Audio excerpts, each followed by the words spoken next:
लातूर मधला प्रत्येक सुजाण नागरिक, जाणीवा जागृत असलेला नागरिक, इथला पालक, विद्यार्थी आणि शिक्षण क्षेत्रात काम करणारा प्रत्येक घटक गेल्या काही दिवसापासून अस्वस्थ आहे.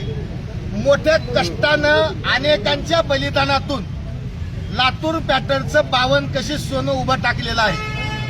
कुणी एक दोन गुन्हेगार त्याच्यामध्ये या नीट पेपर फुटीमध्ये सापडले, त्यांना अटकही झाली आहे. सीबीआय त्यांच्यावर कारवाई करते, परंतु याच्या आडून लातूर पॅटर्नला बदनाम करण्याचं षडयंत्र चालू आहे. त्याचाच एक भाग म्हणून उद्योग विभागाने इथल्या ट्युशन एरियातल्या लोकांवर कसली सुनावणी न करता प्रत्येकाची केस वेगळी असताना सरसकट त्या ठिकाणी नोटीस दिली आणि एक चुकीचा संदेश महाराष्ट्रामध्ये गेला की ट्युशन एरिया बंद पडतो की काय. लातूर पॅटर्न संकटात आहे. एक लागतो, लातूर पॅटर्न हा जनमानसात रुजलेला आहे. तो कोणाच्यानी बंद पाडता येणार नाही. आमचं टॅलेंट जुनं आहे म्हणून लातूर पॅटर्न 52 कशी सोनं आहे आणि त्या सोन्याला धक्का लावण्याचा प्रयत्न झाला म्हणून आम्ही त्या बेकायदेशीर आदेशाची होळी केलेली आहे उद्योग विभागाच्या. आमचं म्हणणं, जे दोषी असतील त्या पर्टिक्युलर प्रत्येक प्लॉट धारकासोबत सुनावणी करा, त्याचं म्हणणं घ्या. जे दोषी असतील त्याच्यावर कारवाई करा, परंतु सरसकटच हे बंद करा, ते बंद करा. काही तुगलकाचं राज्य नाही, इथं कायद्याचं राज्य. असं अनियमित कुणालाही करता येणार नाही. लातूरच्या हिताशी प्रतारणा कुणाला आम्ही करू देणार नाही. बरं, आजच्या आंदोलनामध्ये केसवाले आले, हॉस्टेलवाले आले, मात्र उद्योग भवनांनी ज्या प्लॉट धारकांबद्दल पत्र काढलेलं आहे ते 63 प्लॉट धारकापैकी 10 प्लॉट धारक दाखवा.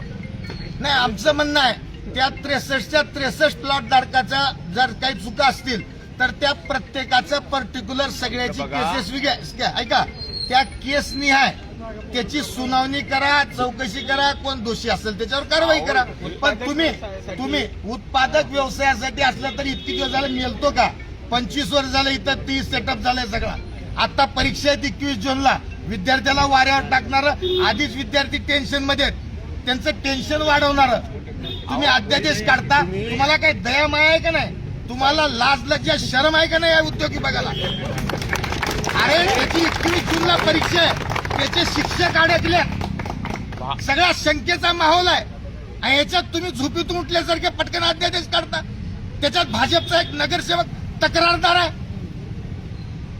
ही काय पद्धत लावली आहे तुम्ही? लोकांचे लेकरं मारून घालता का? कुण्या कष्टानं 12वीला लेकरू येते, याची पर्वा आहे का? तुम्ही 21 जून नंतर चौकशी करा. केस न्याय, कुणाची चूक असेल त्याच्यावर कारवाई करा. आम्हाला कुणाला पाठीशी घालायचं नाही. आम्ही कायद्याचे मान्यता करणारे, कायद्याचे रक्षक मंडळी. बरं, आज तुम्ही त्या अध्यादेशाची होळी केली, मात्र जे दोषी आहेत त्यांच्याबद्दल तुमची भूमिका काय? कोणत्या दोषी? दोन प्रकारचे दोषी आहेत. नीट पेपर फुटीमध्ये जे दोषी आहेत, ज्यांना अटक झालेली आहे, अजून एक डॉक्टर मोठेगावकर आणि ते PV कुलकर्णी, हे जर चौकशी आणि ते दोषी आढळले, भर चौकात फाशी द्या. अजून कोणी 4, 2, 5, 10, 5 असतील त्यांना फाशी द्या. आमचं देणं घेणं नाही. 23 लाख विद्यार्थ्याच्या भवितव्याशी खेळणाऱ्याला चौकात फाशी झाली पाहिजे. पण अशाच अटका पुण्यात सुद्धा झाल्यात. पुणे पॅटर्नला कुणी नाव ठेवलं का? पुण्यात झालं की ते पर्टिक्युलर प्राध्यापकाची चूक, त्या शिक्षकाची चूक, आणि लातूरमध्ये झालं की लातूर पॅटर्नची चूक. हा काय तमाशा लावला? याचा आम्ही धिक्कार करू. आत्महत्या केलं लोकांनी, तुम्हाला दया माया नाही.